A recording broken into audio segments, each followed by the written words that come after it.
ওয়া কাতিবাহু ওয়া শাহিদাইহি, যারা সুদ খায়, যারা সুদ দেয়, যারা সুদের দলিল লেখক, যারা সুদের সাক্ষী থাকে, সবার উপরে বিশ্বনবী লানত দিয়েছে। জোরে পড়েন নাউযুবিল্লাহ। এজন্য খবরদার, সুদের সাথে মুসলমানদের কোনো সম্পর্ক। বিশ্বনবী বলেছেন আর রিবা সালাসুন ওয়া সাবউনা বাবান, সুদের রয়েছে 73টা গুনাহ। কয়টা গুনাহ? আরো জোরে বলেন কয়টা?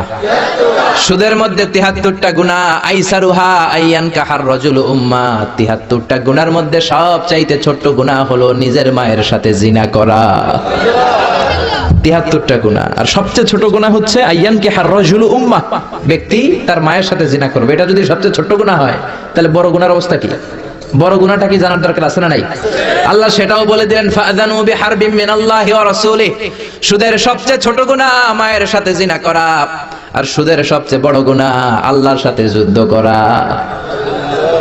ওয়া কাতিবাহু ওয়া শাহিদাইহি, যারা সুদ খায়, যারা সুদ দেয়, যারা সুদের দলিল লেখক, যারা সুদের সাক্ষী থাকে, সবার উপরে বিশ্বনবী লানত দিয়েছে। জোরে পড়েন নাউযুবিল্লাহ। এজন্য খবরদার, সুদের সাথে মুসলমানদের কোনো সম্পর্ক। বিশ্বনবী বলেছেন আর রিবা সালাসুন ওয়া সাবউনা বাবান, সুদের রয়েছে 73টা গুনাহ। কয়টা গুনাহ? আরো জোরে বলেন কয়টা?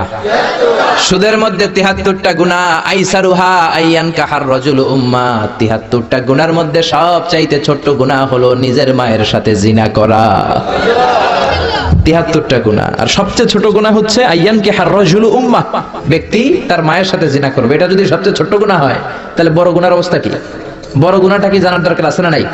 আল্লাহ সেটাও বলে দিলেন, ফাআযানু বিহারবিম মিনাল্লাহি ওয়া রাসূলিহি। সুদের সবচেয়ে ছোট গুনাহ মায়ের সাথে জিনা করা, আর সুদের সবচেয়ে বড় গুনাহ আল্লাহর সাথে যুদ্ধ করা।